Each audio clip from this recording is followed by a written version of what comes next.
વિજ્ઞાનના યુગમાં પણ અંધશ્રદ્ધાનો અંધકાર હજુ દૂર થયો નથી. દાહોદમાં એવું જ એક ચોંકાવનારું દ્રશ્ય સામે આવ્યું છે, જ્યાં મધ્યપ્રદેશનો પરિવાર પોતાના મૃતકની આત્માને લેવા તાંત્રિક સાથે દાહોદ આવી પહોંચ્યો. જુઓ આ અંધવિશ્વાસની ચોંકાવનારી વાર્તા. વૈજ્ઞાનિક જાગૃતિ અને આધુનિક યુગમાં પણ મધ્યપ્રદેશના સરહદી વિસ્તારોમાં અંધશ્રદ્ધાનો અંધકાર કેટલો ઘેરો છે તેનું જીવંત ઉદાહરણ દાહોદના સ્ટેશન રોડ પર જોવા મળ્યું. ભોલાસા ગામના એક મૃતક યુવકની આત્મા હજી દવાખાનામાં ભટકતી હોવાની ગેરમાન્યતા સાથે પરિવારજનો તાંત્રિક ભુવાને લઈને દાહોદ આવ્યા હતા. ખાનગી હોસ્પિટલ બહાર તાંત્રિક દ્વારા ખુલ્લેઆમ વિધિ હાથ ધરતા લોકોમાં ભારે કુતૂહલ ફેલાયું હતું. અમારા પપ્પાની આત્મા ઘરે આવતી ન હતી, દવાખાનામાં અટકી ગઈ છે એવું લાગતું હતું, તેથી ભુવાને લઈને આવ્યા હતા. ભોલાસા ગામના યુવકનો માર્ગ અકસ્માત થતાં તેનું મૃત્યુ દાહોદની ખાનગી હોસ્પિટલમાં થયું હતું. અંતિમ વિધિ બાદ પણ પરિવારને વિશ્વાસ ન હતો કે આત્મા ઘરે ગઈ છે, તેથી આત્માને મુક્ત કરવા તાંત્રિક વિધિ શરૂ થઈ, જ્યાં ભુવા ધૂણતા ધૂણતા આત્માને કપડામાં બાંધી લીધી હોવાનો ડોળ કર્યો. અંધશ્રદ્ધાની હદ ત્યારે વટાવી ગઈ જ્યારે વિધિ દરમિયાન ફટાકડા ફોડવામાં આવ્યા અને આત્માને લઈ પરિવાર ગામે પરત ફર્યા. આ બધું અંધશ્રદ્ધા સિવાય બીજું કંઈ નથી. વૈજ્ઞાનિક યુગમાં આવી માન્યતાઓ નાબૂદ થવી જોઈએ. આ ઘટના સ્પષ્ટ રીતે બતાવે છે કે શિક્ષણ અને જાગૃતિ વધવા છતાં ગ્રામ્ય વિસ્તારોમાં અંધશ્રદ્ધા હજી પણ જીવંત છે.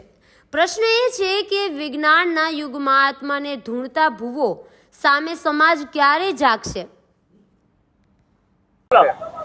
हमारे पापा जो एक्सीडेंट हुआ था 7 जुलाई को, तो हम यहाँ एडमिशन इलाज कराने लाए थे, तो उनके बाद उनका यहाँ अंतिम सांस उन्होंने यहाँ पे ली. उसके बाद हम क्या अभी ये क्या हॉस्पिटल में लाए थे, या उनके बाद से हम फिर लेने आए हैं. अभी दिवाली का त्यौहार आ रहा था, तो उसमें क्या बिठाने का, जैसे हमारे रिवाज में रहता है, हिंदू रिवाज में बिठाने का, इनको बिठाए घर ले जाएंगे. ये घर नहीं आ रहे थे तो हम लेने आए थे सब मिल के इनको ले जाके इनकी सेवा सागरी घर पे पूजा पाठ में सब सेवा सागरी करेंगे अब इनकी भर तक. इनकी ये महाराज हम घर से ही लाए थे उधर से. ये हमारे ये लोकेंद्र सिंह गामड़. ये महाराज कौन से गांव का है? ये महाराज हमारे बोलासा गांव के. हमारा मेरा लोकेंद्र सिंह गामड़. आप कौन से गांव? बोलासा के ही है, हमारे मतलब जात के ही है. इनको मतलब आते हैं दुजार, तो इनको लेके आए थे हम.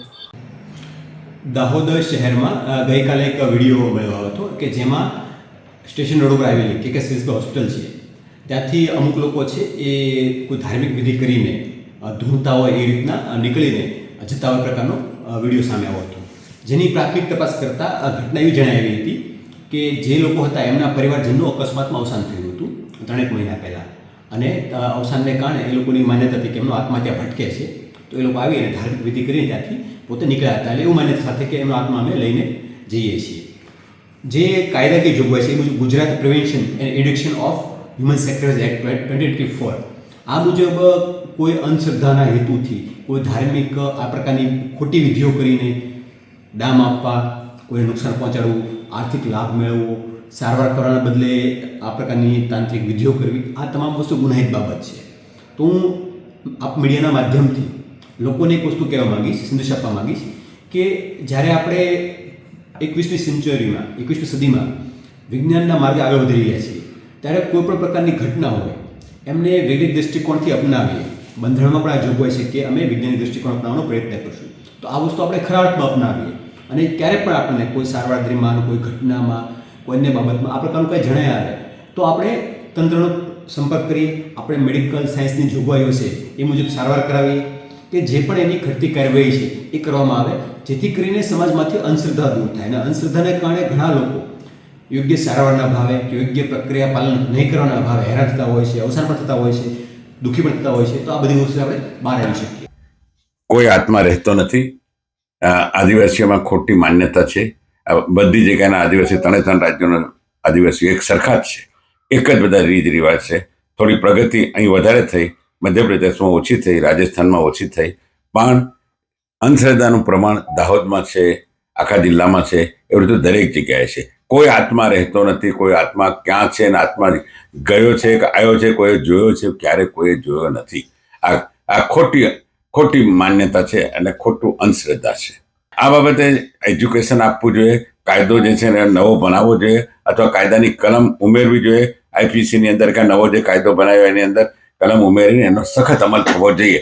જે કોઈ આવું માને એના માટે એને કડક અમલ થાય તો આ મટશે. એકચ્યુઅલી તેમના કેસમાં 3 મહિના પહેલાં અકસ્માતે ઈજા પામેલો તેમનો કોઈ સ્વજન હતો જે મૃત્યુ પામેલો હતો. તો તેના હિસાબે તે લોકો તેમની અંતિમ વિધિના ભાગરૂપે વિધિ કરવા માટે આવેલા હતા. વિધિમાં અમને જાણવા મળ્યું કે એ લોકોએ બળવાઈ કરીને પાછળથી ધૂણિયા અને બધી વસ્તુની વિધિ કરી હતી.